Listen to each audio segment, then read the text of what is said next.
Welcome back, everybody, to another shocking episode of Lockdown 23 in 1. That's right, hopefully you got your shock-proof khakis on because these stories blew my mind. Not to mention one of them got me extremely heated, and you'll see why as soon as we get there. But we got Shia LeBeouf running around old Bourbon Street. He was in the mix yesterday. We'll talk about that a little bit. Not to mention R. Kelly's in isolation. Lockdown 23 in 1. What did he do? I thought he was running the cell block. He might be, though, after what they found in the cell, man. It makes you think twice. And not to mention, unfortunately, more inmates have been losing their life in prison. Ladies and gentlemen, all this is coming your way today. The usuals know the drill, but if you happen to be new, it's time to get used to your new routine. Hit that like, subscribe, notification bell before you leave, and check out my beautifully assorted playlist with many more videos for you to start watching today.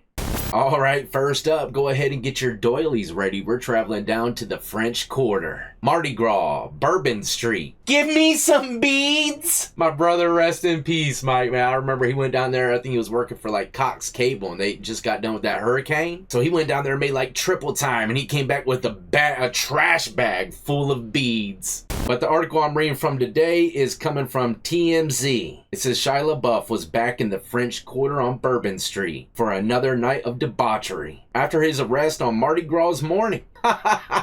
Debauchery sounds so awful, but either way, it says Shia LaBeouf was pretending he wasn't famous as fellow partiers approached him. The former Disney star is super nonchalant as he's approached by a streamer and claims he's not anyone famous. Yet he's got no problem talking to the thrilled fans eager to get a word in with him. In another video, he's happily waving his release papers as he vibes with the crowd. He was released from jail on his own recognizance, which means he was let out the clink without paying bail. All you gotta do is sign your signature saying you'll show up to court, and boom. I only had like one of those in my time. Everything else, no bond. Jaywalking, no bond. But either way, it says he's decked out for his night out, rocking several beaded necklaces. And at one point, he even wore a light-up lace. Shia's not shy, with thrilled fans coming up to him, and tells a local report his favorite part of the celebration is people. You see, all these famous individuals, they just really, deep down, want to be normal again. But they damn sure don't want to lose that famous money. Man, the only way you can truly be normal is you can barely afford a T-bone. Them things are like $40 at Food City now. I gotta duck and weave down to Food Line, man. It's about $5 off. While he appeared to be having a hell of a time in the Big Easy, he tweeted a concerning message overnight writing, "Free me. Free me, but you get your own reconnaissance." Dude was free before he sat down. He was probably just joking around, but either way. It says Shia LaBeouf was arrested overnight Monday in the French Quarter after allegedly punching a bar employee, leading to an all-out brawl. Man, you know everyone working in that bar had that bar employee's back. That's Bourbon Street, man. Those employees' relationships is thicker than the ones they have with their family. They die for each other. Either way, it says wild video of TMZ obtained from the altercation shows him headbutting a man before he took a beat down himself. Of course, I can't show you all the video, but I'm sure it's not hard to find. He was later charged with 2 counts of simple battery and has a court date scheduled for March 19th. I know them damn bar employees went to bed feeling good, knowing damn well they probably just secured the biggest bag of their life. You know damn well they ain't gonna go to court. They'll settle outside for a nice stack. At least I know I would. Shia, look, man, I was a fan until all this, but you know, you can make this right. A milli, I won't show up to court and I'll be your #1 fan again. I don't know, I'm just guessing, man. If anyone famous strikes me, first thing I'm seeing in my eyes is money growing on trees. Don't you dare strike old death. I'm coming for your wallet. Capital One time, like I used to do back in the day. But yeah, I wish old Shia LaBeouf the best, man. Hopefully this don't land him in prison or nothing, right? I'm just playing. He definitely ain't going there, but he might, you know, he could very well possibly do some months in jail. Moving on to the next story, and this one, like I said, got me extremely heated, and I went down a rabbit hole. I've got like 6 or 7 more cases, and this is just the tip of the iceberg that's extremely similar to this one. It's gonna make y'all mad, man. I know a lot of guys out there is like, oh, it's a dream come true. You know, I did a story yesterday about a teacher taking advantage of one of her students. And obviously the guys in the comments found the teacher very attractive. And, you know, I had a homeboy in high school as well that would flirt with this, like, she was like the special ed teacher. And he would flirt with her every day. And honestly, I think they might have done something and just kept it on hush hush because rumors started spreading, stuff like that. But this stuff isn't new. Guys will see these hot teachers when they're young and be like, man, man, that's like a dream or fantasy coming true. You know, that's what it looks like in the comment section, especially yesterday's video. But I'm looking at it from a criminal aspect. And the stories that I've been coming across, if it was flipped and a guy was in the girl's shoes, man, he would be doing decades, if not life in prison. Listen to this story, it's gonna blow your mind. And like I said, this is just one of many. Traveling down to Ohio, a former LaCuda student teacher now has to register as a sex offender. Anna DeTore is no longer working with kids, but when she was a student teacher here at Lakota's Liberty Junior School, she became close and befriended an 8th grader. That's when prosecutors say the grooming began. DeTore previously pleaded guilty to unlawful sexual conduct with a minor and disseminating matter harmful to minors. This wasn't an older teenager. This was an 8th grade boy. I would just like to apologize to the victim and his family. I'm sincerely sorry for my actions. It says the grooming behavior started when DeTore was teaching, and it turned sexual after she left the district. According to the police report, DeTore picked up the teen from his father's house in the middle of the night, drove to a Monroe Park, and had sexual relations with him. It says in addition to having to register, Butler County Common Pleas Judge Noah Powers sentenced DeTore for stealing an 8th grader in the middle of the night from the father's house and sleeping with him in a park. An 8th grader, all right? Keep that in mind. Not only does she have to register for 25 years as a sex offender, which if you're to ask me, should be for life, a sexual predator should never have that label removed from them. But either way, in 25 years, she'll be scotch-free. Once again, scot-free. At least from that title of a sex offender. Also, it says that she was sentenced to 5 years of probation.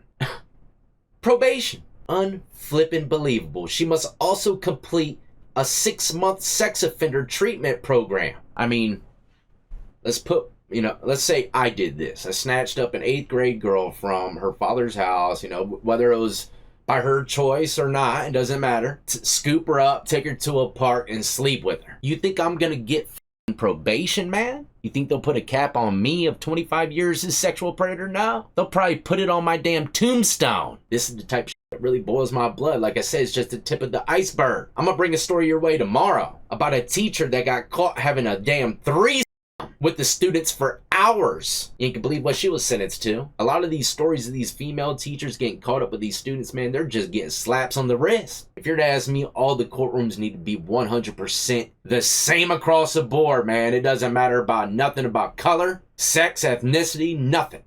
But moving right along to the next story, ladies and gentlemen, it's a quick one, but it says here, and I got a video to go with it, a little short, that Criminal District Court Judge John Stevens sentencing an 82-year-old man to a decade in prison for indecency with a child, which is the maximum allowed under the plea bargain in the case of Ronald Tyler of Orange. I find you guilty beyond a reasonable doubt in each of these cases. I am following these agreements. And you are hereby sentenced to confinement in the institutional division of the Texas Department of Criminal Justice to serve a term of 10 years on each of these cases, which shall run concurrently.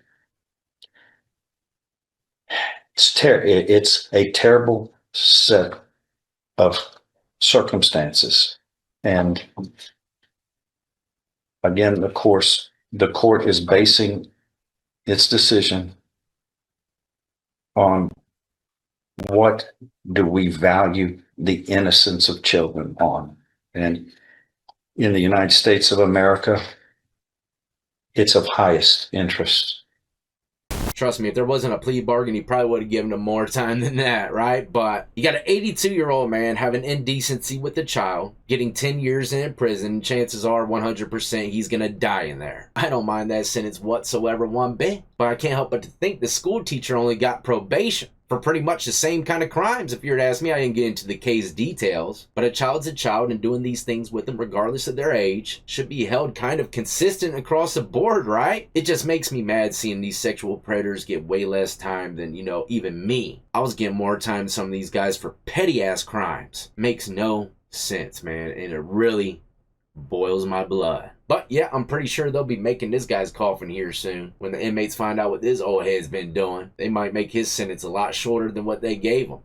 Next up, R. Kelly's on lockdown 23-1. Isolation. Under investigation. Not good, man. People lose their minds back there. Sometimes they disappear. It says R. Kelly is under investigation for possessing the phone number of a retired prison official at his federal lockup in Butner, North Carolina, and has been placed in isolation for the duration of the probe, which is 23-1. If I were to guess, 23 hours in his cell with 1 hour out to make a phone call, take a shower, a little rec. Kelly's attorney says he's in isolation. Now, that's a fact. He's being held there simply because of his possession of a phone number for a retired prison official. That's also a fact. And yeah, ladies and gentlemen, if that phone number happens to be to someone very important, like we're about to get to in a second, a number that you shouldn't have, they're gonna hit you up real quick. And that, you know, I had a phone book in prison, and one time they took it during a shakedown, took it out the cell, took it, I think one of the little gang unit guys took it, or someone, you know, took it to the office and started reading through it and stuff, if I were to guess, making sure there weren't no weird numbers or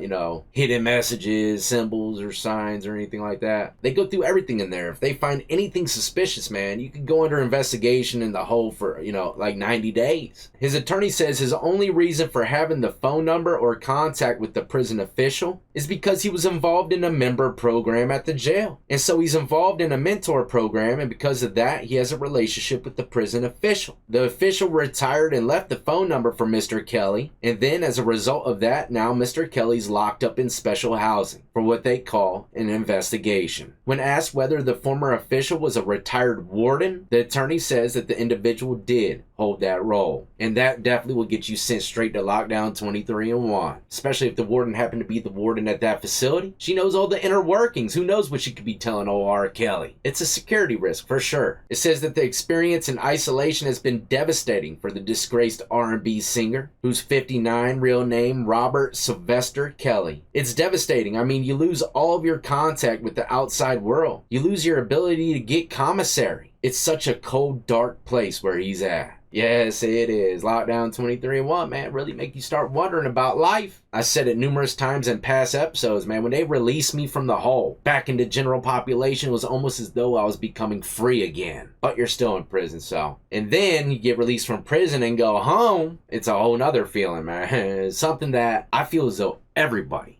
on this earth should experience. But that's a wrap, ladies and gentlemen. Hopefully you enjoyed today's episode. Got a few laughs and learned a few things along the way. Say a prayer for Shia LeBeouf. We got to make sure he stays free.